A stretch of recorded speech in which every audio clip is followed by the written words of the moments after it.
The courtroom was deathly silent. The Judge Whitmore's gavel came down hard, delivering the verdict that shattered Daniel Carter's life. Guilty. A decorated officer with 30 years on the force. James sat handcuffed, staring at the floor. At 56 years old, he had dedicated his life to serving and protecting, but despite his repeated claims of innocence, the jury had ruled against him. The evidence planted, he was certain, had been enough to send him to prison, but the weight of the sentence wasn't what crushed him most. It was knowing he'd have to leave Rex, his loyal K-9 partner, behind. Rex sat near the back of the courtroom, his sharp gaze locked onto James. The Belgian Malinois had been more than just a partner. He had been James's constant companion through life-or-death moments. Now, as James faced the lowest point of his life, the thought of never seeing Rex again was unbearable. When the Judge Whitmore rose to leave, James's voice broke through the tense silence. "Your Honor," he said, his voice cracking, "before I'm taken away, I have one last request. Please, let me say goodbye to Rex." The courtroom murmured in surprise. The Judge Whitmore stopped, studying James for a long moment before nodding. His voice was firm but sympathetic. 3 minutes. As soon as Rex was released, the dog sprinted toward James, his claws clicking loudly on the floor. James dropped to his knees, pulling Rex into a tight embrace. "I'm so sorry, buddy," he whispered, tears streaming down his face. "I let you down. I won't be there anymore." Rex whimpered, nuzzling into James's chest. But then, something changed as Rex's body tensed, and his nose began to work frantically against James's jacket. He tugged at the fabric, barking sharply. The sudden sound broke the solemn stillness of courtroom, drawing every eye. "What's the dog doing?" the Judge Whitmore asked, frowning. Rex pulled harder, his sharp barks echoing off the walls. One of the officers stepped forward cautiously and began to check James's jacket.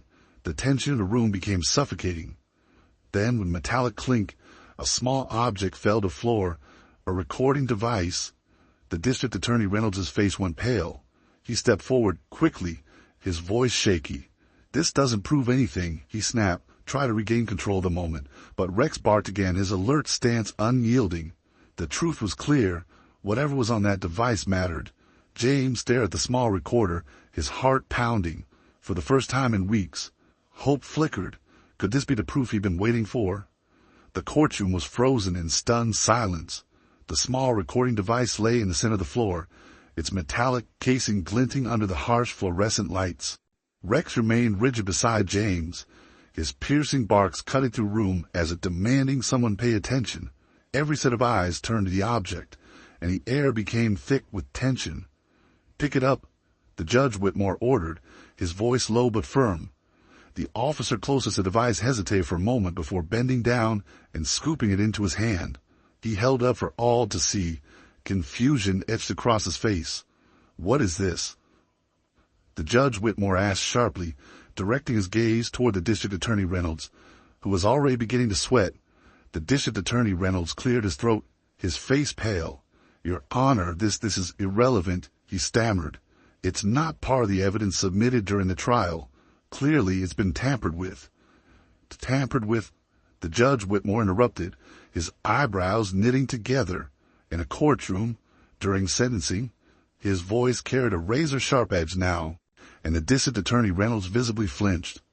"Officer, activate the device." The officer fumbled with the small recorder, his fingers trembling as he pressed the play button. A static-filled crackle filled the room, followed by muffled voices. Everyone leaned forward, straining to listen. Then the words hit like a bombshell. "Just plant the evidence," a gruff voice said. "Clear as day. No one's going to question it. Holloway's clean record makes him the perfect scapegoat. Get it done." Gasps erupted across the room. James's heart stopped, then began pounding furiously. He knew that voice. It belonged to someone he had trusted, his former supervisor, Captain Henry Lawson. "That's enough," the District Attorney Reynolds blurted, rushing toward the officer holding the recorder. But the Judge Whitmore slammed his gavel down. "Sit down," he barked, his tone so commanding that the District Attorney Reynolds froze mid-step. James couldn't believe what he was hearing. The damning recording revealed everything. how the evidence had been planted, how he had been framed. Rex, still sitting calmly at James's side, allowed a single low growl, as if echoing his partner's silent fury. The Judge Whitmore leaned back in his chair, his expression dark. "This trial is not over," he said firmly, addressing the room.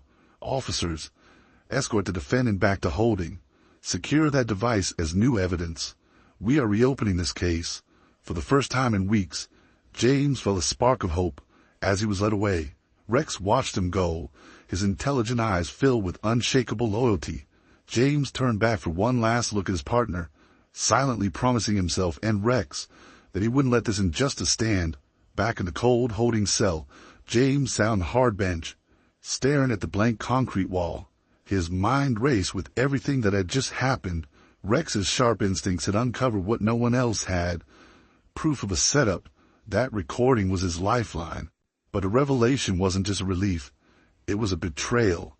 Captain Lawson, the man who had mentored him for years, was behind it. James clenched his fists, his jaw tightening.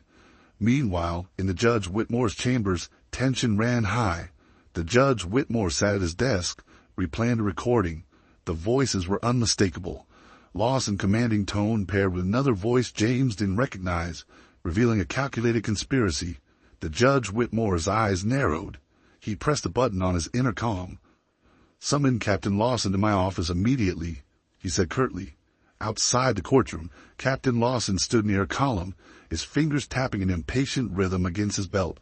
He had stayed behind to ensure James's sentencing went exactly as planned, but when a uniformed officer approached with a grim expression and a summons from the Judge Whitmore, Lawson's stomach twisted. Though he masked it quickly, his hands briefly clenched. Inside the Judge Whitmore's chambers, the air was thick with unspoken tension. The Judge Whitmore sat stiffly behind his desk, his fingers resting lightly on the small recording device. His expression was unreadable, but there was a quiet storm behind his eyes. Lawson halted just inside the doorway. "You called for me, Your Honor." His voice was even, but there was an unmistakable tightness in his shoulders. The Judge Whitmore pressed play. The damning words filled the room. Lawson's face paled. "You are a suspect in obstruction of justice, conspiracy, and falsifying evidence," the Judge Whitmore said. "Officers, take him into custody." Lawson's protest faded as he was dragged from the room. The web of corruption that had once seemed impenetrable was beginning to unravel, thread by thread, but it was far from over.